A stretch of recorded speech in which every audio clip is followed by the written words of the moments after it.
এই প্রাণীটার নাম হলো সান্ডা। এটা মরুভূমি এলাকাতেই পাওয়া যায়। সান্ডা টিকটিকির মতো দেখতে এক অদ্ভুত প্রাণী, এখন ভাইরাল। সম্প্রতি বিভিন্ন ভিডিওতে দেখা যায় মরুভূমিতে সান্ডা শিকার করছে বিভিন্ন বাঙালি। তারা বলছে তারা সান্ডা শিকার করছে তাদের কফিলের জন্য। কফিলের অর্থ হচ্ছে মালিক। মূলত ধনী আরবরা সান্ডা খেতে অনেক পছন্দ করে। এর জন্য এই আরবদের অধীনে কাজ করা সেবকরা প্রায় যায় মরুভূমিতে সান্ডা শিকারে। প্রথমেই প্রশ্ন জাগে, এই টিকটিকির মতো দেখতে প্রাণীটা কি আসলেই টিকটিকি?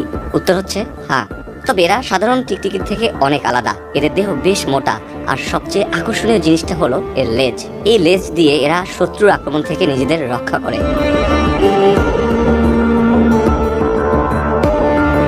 সান্ডা লিজার্ড কিন্তু মাংসাশী নয়, এরা নিরামিষভোজী।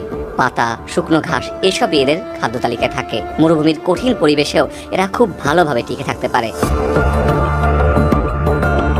বাংলাদেশেও কিছু পরিমাণ সান্ডা রয়েছে, তবে অনেকে গুই সাপের সাথে এদের মিলিয়ে ফেলে। তবে এরা সম্পূর্ণ আলাদা।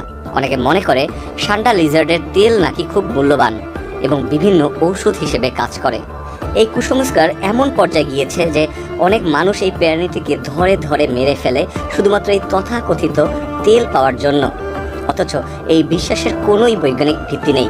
সবশেষে বলা যায় সান্ডা লিজার্ড একটি ভুল বোঝা প্রাণী। এর জীবনযাপন, শারীরিক গঠন আর পরিবেশের সঙ্গে মানিয়ে নেওয়ার ক্ষমতা সত্যিই অবাক করা।